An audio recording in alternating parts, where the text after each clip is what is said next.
Champions League stroke European Cup. So we just look at the game. The first game they're on tomorrow, the 18th of April. So we have the first quarter final here. We have Chelsea versus Real Madrid. Chelsea at home to Real Madrid. Real Madrid win the first leg 2-0. And just remind the listeners, the away goals are not in operation now. So Chelsea are starting 2-0 down at home at Stamford Bridge. What are your thoughts? I think it's going to be a grim night, Paul. Stamford Bridge, this will be the way it's going. This will be Stamford Bridge's last European tie, or it could be for a number of years. Definitely in the Champions League anyway. Chelsea aren't going to make top four, that I hope. Closer to relegation back to fourth place. Where Lampard has come in, he's lost 3 games in a row. Lost against Wolves, lost against Real Madrid, first leg of this tie, and got absolutely well beaten at home to Brighton. So I can't see us doing anything. The really sad thing about this game is that the fans don't think we can do it. I don't think the players believe they can do it either. I think the form book. I think most people will be deluded if you think that Real Madrid are going to give up a 2-0 lead like this. It's just the way the team are playing. You know, there's no other way to explain it, Paul. To be quite honest with you, we're not playing well.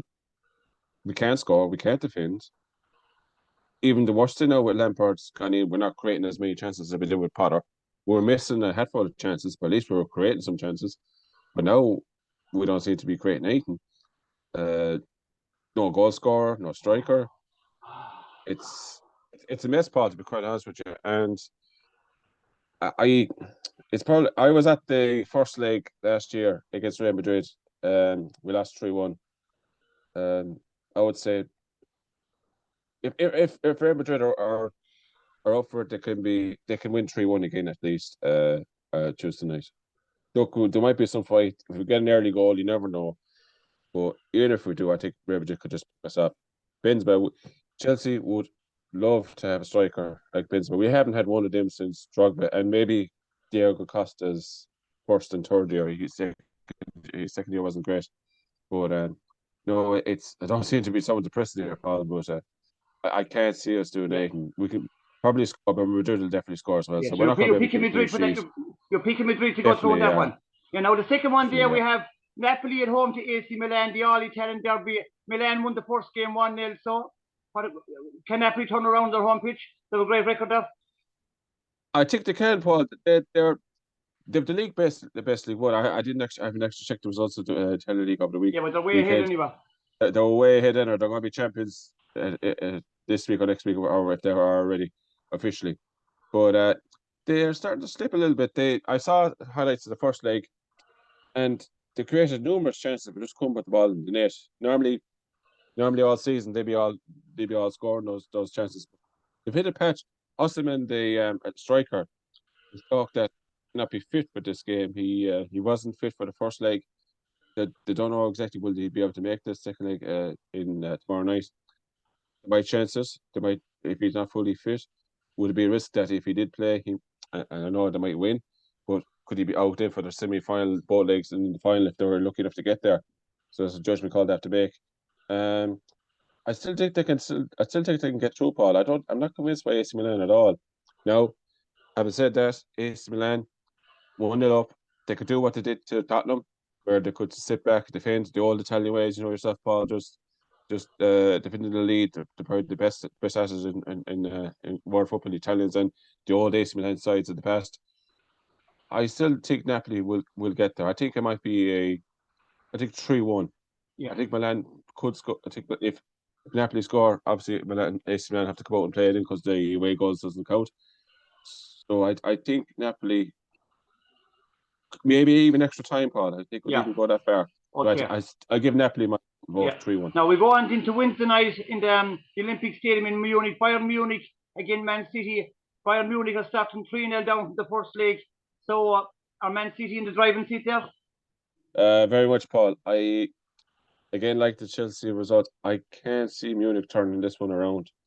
No, they might have a better chance than Chelsea, but I don't think they're going to be able to keep Man City from scoring. Yeah, so if Man City get a goal, So just if Man City get a goal, Bayern are going to have to get 4 goals to put into extra time, and I can't see him doing that either. In fairness, I can't see it, particularly with Haaland playing. Haaland being fit, and he should start as well, unless there's a little injury there for the weekend, which I doubt.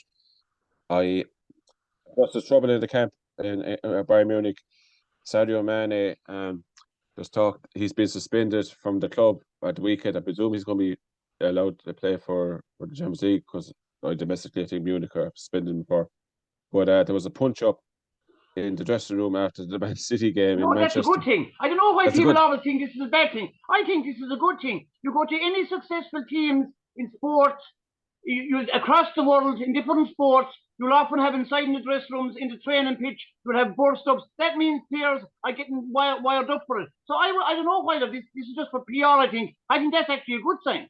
Yeah, I think what people think though is that normally all those bust-up, I remember I think Roy Keane and Peter Schmeichel having come into blows. Surely not Roy Keane involved in a bust-up now. Surely not. Peter Schmeichel as well. I do remember that I think they try to keep that in-house. What I find is that if it's kept inside the dressing room, it doesn't get leaked out, or no one says anything about it.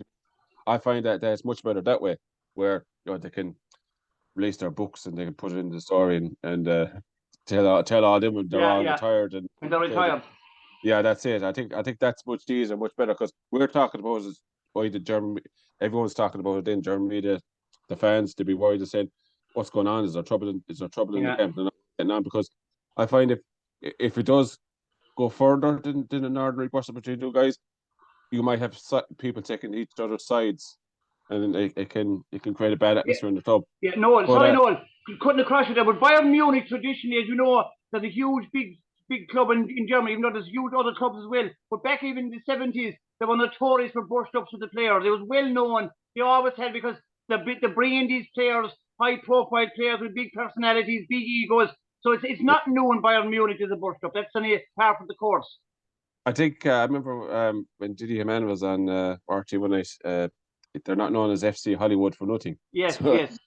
So it could go like that. But getting back to your point about the game, I can't see Bayern Munich keeping a clean sheet, and that's going to be their downfall in the end. I think they can, if they get an early goal, you never know. The crowd, the Allianz Arena, brilliant atmosphere.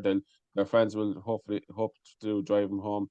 But I just think that City have pretty much in the bag now, Paul. So I think go to the last one, Noel. Inter Milan are at home to Benfica. Is that 2-0? Is it? I can't. 2-0, yeah, 2-0. Yeah. So Inter Milan won the first leg 2-0 away now, because there's no away goals. But they're at home now with a 2-0 lead in the bank in the San Siro. I think Inter Milan are home and host.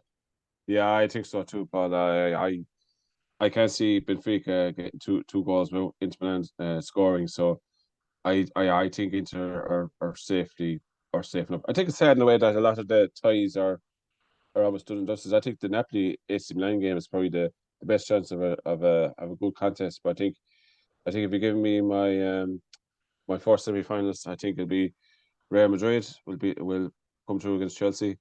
I think Inter Milan will get through. I think City will get through, and I just fancy Napoli to get there in the end. I think it'd be tight. It could be extra time, as I said. Yeah. But they'll be my four semi-finalists that are going to get through. Yeah. Now we'll just talk a quick word about the Europa League and just where. So I suppose I just get the screen share over here. But I suppose the game from the point of view would be the Manchester United Sevilla game. Yeah, I think the Manchester United Sevilla game. Manchester United on Thursday night, they were 2-0 up. They were pretty much coasting, and everything just went to hell for the last few minutes. I think the first equaliser that Sevilla got was in the 87th minute, and I think it was 92-93 plus stoppage time. It was 2 own goals. I think it was a header. It flicked off Harry Maguire's head and went into the net. So Manchester United were 2-0 up, coasting, and ended up drawing the game 2-2.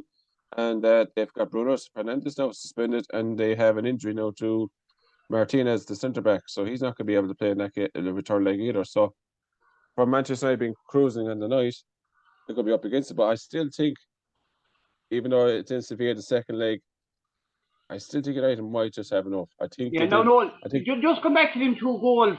Like if Manchester United were 2-0 up and would say Sevilla got 2 goals maybe with 10-15 minutes to go, to be bad enough.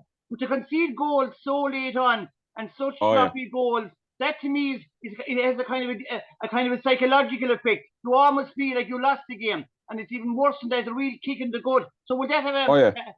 a negative impact when they go for the second leg, the way they lost in goals? It's possible, Paul, because United have been shipping a lot of goals over the last couple of weeks. You know, they've 7-0 obviously against Liverpool, which was, you know, it was a freak. I mean, we wouldn't have United ever gone to Liverpool, particularly it's supposed to be a very tight game and lost 7-0.